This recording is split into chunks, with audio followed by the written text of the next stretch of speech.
Right now in my life, I'm working really hard so that when I do turn 65, I can retire, or as Simon would have it, when I turn 67, I can retire. Thanks a lot, Simon. But for those who are already retired and feeling a bit generous, a brand new scheme is helping them tackle one of New Zealand's big problems. It feels very odd. You know, I'm not a philanthropist, I'm just an ordinary person. But ordinary people can do extraordinary things, especially when so many others are barely getting by. It's an unfortunate reality of our society that some families are struggling and some kids are missing out. At 65, you get your super. For some, that's essential. For others, you can spend it on yourself or make a total stranger's life better. Shona is 66. Her government pension kicks in an extra $316 a week. I could have, for instance, bought a very nice spa pool, which we don't happen to have, for my super, but somehow that felt wrong. It's tough for many children in Aotearoa, and it's getting tougher. In 1982, 14% were living in poverty.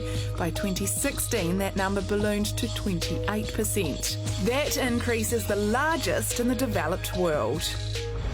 Enter Shona. She signed on to Spend My Super, which provides a path for pensioners who can to donate their superannuation to charities that help kids. My husband and I have enough money to live a good life at the moment without the super, particularly we're both still working. I totally understand that for many people the super is the thing that keeps them above the waterline. And I feel very privileged not to be in that situation.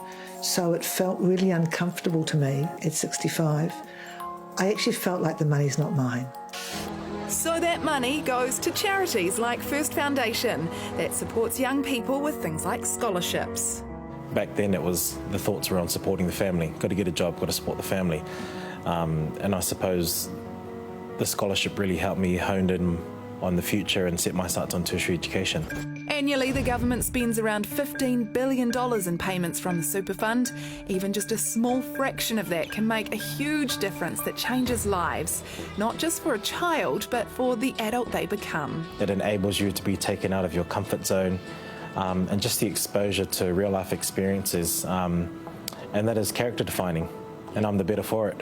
I would really encourage other people to consider their donation, however much. No donation is too small.